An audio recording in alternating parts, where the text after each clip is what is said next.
Rogério, vamos falar um pouquinho sobre Jesus, só porque o pessoal perguntou por aqui. Eu imaginei que ia aparecer essa pergunta, porque sempre que vem um colega historiador, alguém que manja muito de Bíblia, esse assunto acaba aparecendo, porque existe um time de historiadores aqui no YouTube e, obviamente, nas academias, defendendo que Jesus existiu enquanto um homem na Palestina do século I e pregava sobre o fim dos tempos iminente e tudo.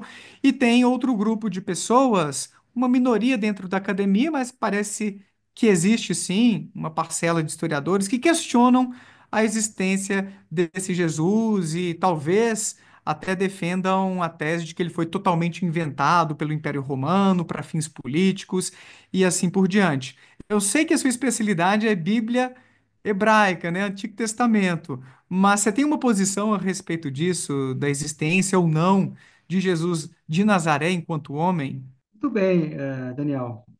Antes de mais nada, te dar os parabéns, hein, pelo curso, hein? Só fera no negócio. Ô, Daniel, então, rapaz, eu vou deixar a minha posição, mas eu não lido com a documentação do Novo Testamento do jeito que eu lido com a da Bíblia hebraica, né, do Antigo Testamento. Então, eu tenho condições, Daniel, de falar dos personagens da Bíblia hebraica, porque eu lido com não só os textos, mas com as questões que envolvem. Eu faço parte de grupo de pesquisa de arqueologia na PUC, né? Na antiga Metodista eu fazia também, agora na PUC Paraná. Então, nós estamos sempre estudando do ponto de vista arqueológico, do ponto de vista dos textos, dos personagens da Bíblia hebraica. Isso é uma coisa. Quando a gente vai para o Novo Testamento, as figuras do Novo Testamento, então, eu posso falar assim, ó.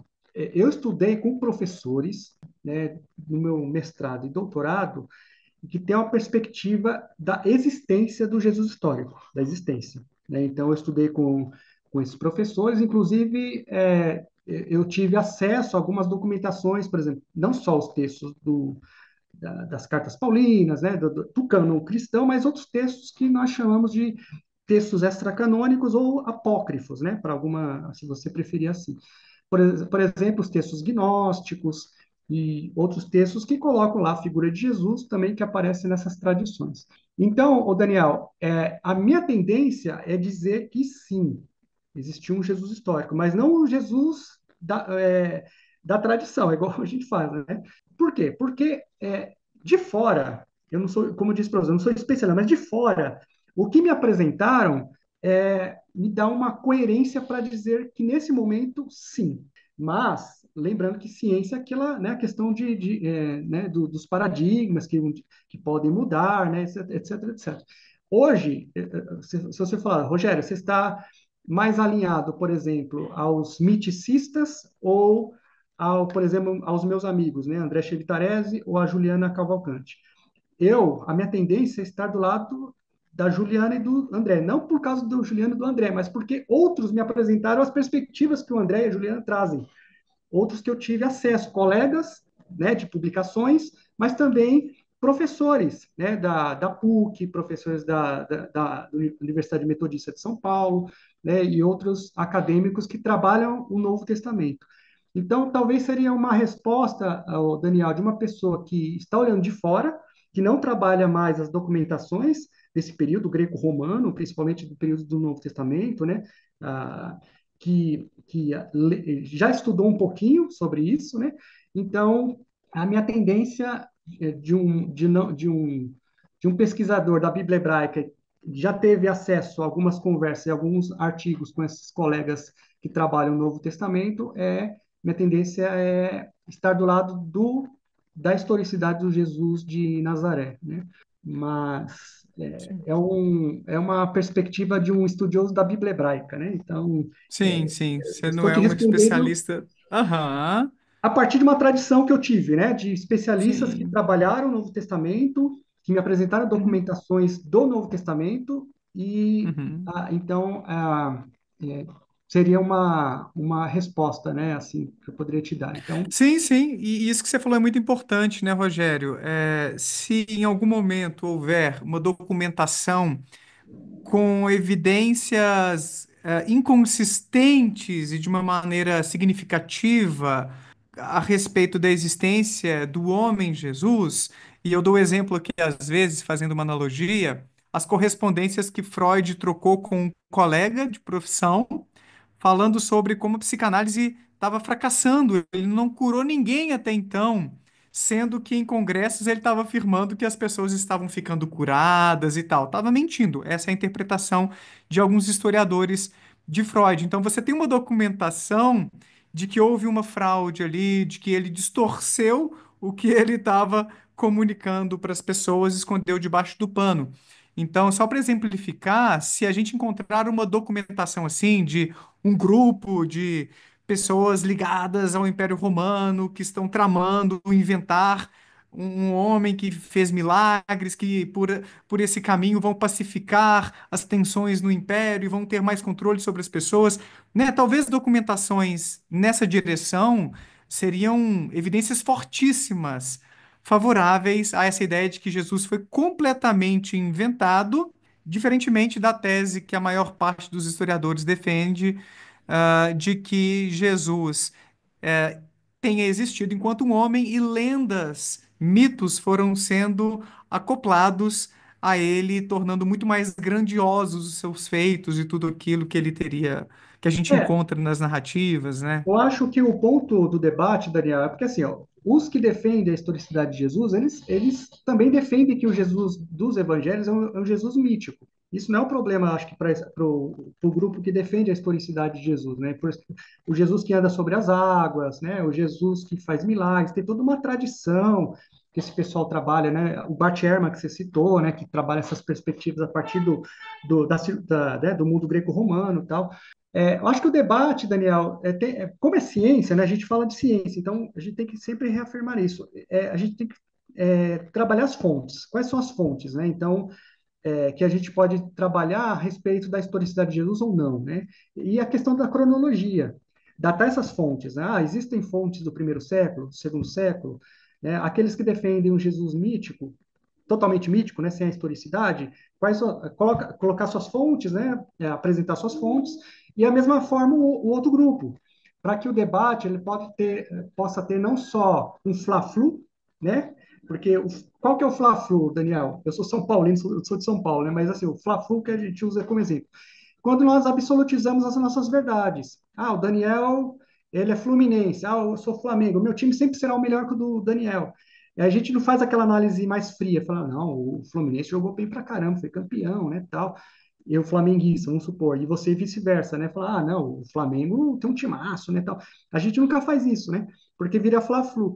Então, acho que, como cientistas, Daniel, a gente tem que buscar a verdade, né? E não absolutizar as verdades, porque a ciência não é uma questão religiosa, né? É a minha verdade, nós não somos fundamentalistas, né? Então, a minha verdade é a verdade, pronto. Como comecei minha fala também lá atrás, falando de Moisés, né? Eu falei, olha, hoje a perspectiva é que nós não temos fontes extra-bíblicas para falar desse personagem do ponto de vista histórico. Mas se um dia, de repente, encontrar um artefato, né, alguma coisa concreta que mostre que esse personagem realmente existiu do ponto de vista histórico, não tem problema nenhum, né? Nós mudarmos as nossas afirmações anteriores, refazermos os nossos artigos, né, publicados e assim por diante. Né? Então, acho que esse não é o problema para nós que fazemos ciência, né? Isso é um problema de alguns religiosos, né? Uns querem falar, não, a minha verdade e tal, e as outras religiões não servem, é só a minha. Isso é coisa de religião. Ciência não é assim, né? Ciência debate mesmo, expor as fontes, e aí nós chegarmos talvez um denominador comum. É isso aí, manter a cabeça aberta sempre para mudar Sempre. de ideia, né, Rogério? A gente não pode abraçar uma tese de forma apaixonada, sem querer olhar para as críticas, os questionamentos também. Eu acho que é uma atitude muito saudável na ciência. O debate está por aí, então você deu um pouco o tom, né? Os historiadores em geral do assunto defendem a historicidade de Jesus. Dá para cravar, para ter certeza? Não dá. Aparentemente existem lacunas aí dessa documentação e tudo, mas os seus colegas acabam defendendo a historicidade porque eles avaliaram as evidências e entenderam que elas são muito mais favoráveis à existência de Jesus. Mas aguardemos aí, quem sabe, desse mato saiam outros coelhos, adiante, né? Vamos acompanhar todo esse debate que é muito interessante. Rogério, estamos então finalizando aqui o nosso bate-papo, que foi muito legal. Aprendi demais com você. Cada vez que eu recebo um colega da história, um colega das ciências da religião, é uma aula. Sou muito grato, então, por ter vindo ao canal, compartilhar um pouco do seu repertório, da sua bagagem. Queria que você deixasse uma mensagem final, uma reflexão final, talvez a recomendação de algum livro assim bacana para quem quiser ter uma introdução a esse assunto que você trouxe hoje para nós e mais uma vez, obrigado demais. Ô, Daniel, eu que agradeço. Como eu disse no comecinho lá da live, né? Eu só vi pesos pesados no seu canal. Eu falei, puxa, eu me senti honrado, né? E a Juliana Cavalcante, que é uma colega, né, que sempre falou muito bem de você, do seu canal, e eu só tenho a agradecer. Já que você abriu a portinha, Daniel, para fazer o merchan, eu vou indicar, então, talvez o pessoal me procurar no Instagram, né? Coloca Rogério Lima de Moura ou Rog Lima Moura no Google, né? Aí o pessoal acha meu perfil no Instagram. E também o meu livro, que eu publiquei pela Cliné. Esse livro aqui, ó. A editora Cliné, que a Juliana, o Chico Tarefa publicaram nele, que é Moisés como sacerdote? Uma Que pergunta, né? legal. Memória e tradição sacerdotal na construção das figuras de Eu Moisés. vou deixar o link desse livro aqui embaixo, ó, para quem está vendo a live gravada, poder comprar, viu, gente? Já está embaixo. Se você está vendo a partir de 12 de dezembro de 2024, tá embaixo aí para você adquirir um exemplar. E aqui, Daniel, eu preciso pegar a segunda edição, já estou com poucos exemplares. Se a galera quiser me procurar depois, porque talvez no ano que vem eu vou fazer uma segunda leva. Vendeu tudo. A Juliana também me deu uma força para Que vender os livros legal. no canal dela, e tal. Foi muito bacana da parte dela. Enfim, meu amigo, mas obrigado mais uma vez, viu, pela. Porque, o Daniel, esse canal que você faz, eu falo isso para a Juliana, é muito importante, porque é divulgação científica, né? E as pessoas precisam conhecer o debate, o que está acontecendo na Sim, academia, né? sim, Porque para sairmos das nossas bolhas, né? Então, exato. quando você traz não só eu, mas outros pesquisadores e pesquisadoras, isso é muito importante, cara, para a divulgação científica no nosso país, né? Que carece, né, de discussões mais embasadas, assim por diante. Então, muito obrigado mais uma vez e fiquei muito honrado, viu, de participar do seu canal. Maravilha. Então eu vou deixar aí para quem está assistindo a live gravada o Instagram do Rogério e links aí para quem quiser conhecer o livro ou as produções de forma mais geral dele para se aprofundarem nesse tema aí. Obrigado, Ariel e Anderson, pela moderação.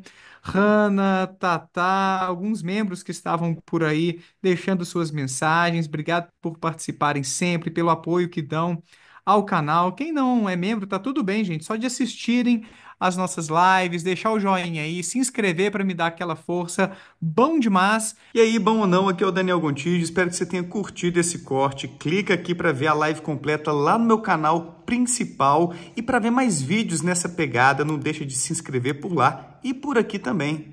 Um abraço, tchau.